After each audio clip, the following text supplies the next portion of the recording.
आता ते एक न्यायाधीश आहे, धुरं कुठच्या हेतूने म्हटलंय माहीत नाही, हे समजून घ्यावं लागेल. पण धुरळ जरी म्हटले तरी त्या पार्टीच्या पाठीमागे लोक तरुण उभा झाला. मग हे समजून घेतलं पाहिजे की धुरळ म्हणण्याचा उद्देश काय होता, हे समजून घेऊन. पण एक गोष्ट चांगली आहे की झुरळ जरी म्हटलं असेल, त्याचं नाव जरी योग्य वाटत नसेल, तरी झुरळ पार्टीच्या मागे तरुण उभा राहिला हे महत्त्वाचं आहे.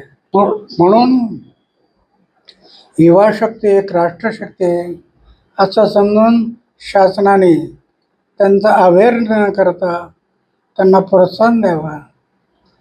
आता ते एक न्यायाधीश आहे, धुरं कुठच्या हेतूने म्हटलंय माहीत नाही, हे समजून घ्यावं लागेल. पण धुरळ जरी म्हटले तरी त्या पार्टीच्या पाठीमागे लोक तरुण उभा झाला. मग हे समजून घेतलं पाहिजे की धुरळ म्हणण्याचा उद्देश काय होता, हे समजून घेऊन. पण एक गोष्ट चांगली आहे की झुरळ जरी म्हटलं असेल, त्याचं नाव जरी योग्य वाटत नसेल, तरी झुरळ पार्टीच्या मागे तरुण उभा राहिला हे महत्त्वाचं आहे. म्हणून युवा शक्ती एक राष्ट्रशक्ती आहे असं समजून शासनाने त्यांचा अवेअर न करता त्यांना प्रोत्साहन द्यावं.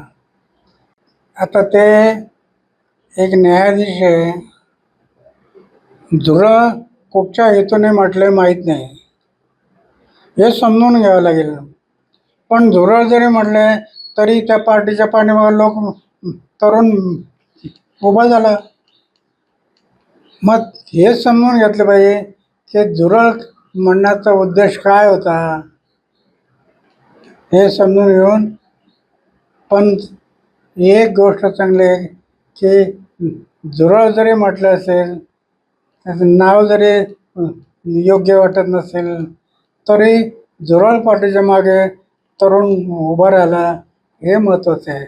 म्हणून युवा शक्ती एक राष्ट्रशक्ती आहे असं समजून शासनाने त्यांचा अवेअर न करता त्यांना प्रोत्साहन द्यावं.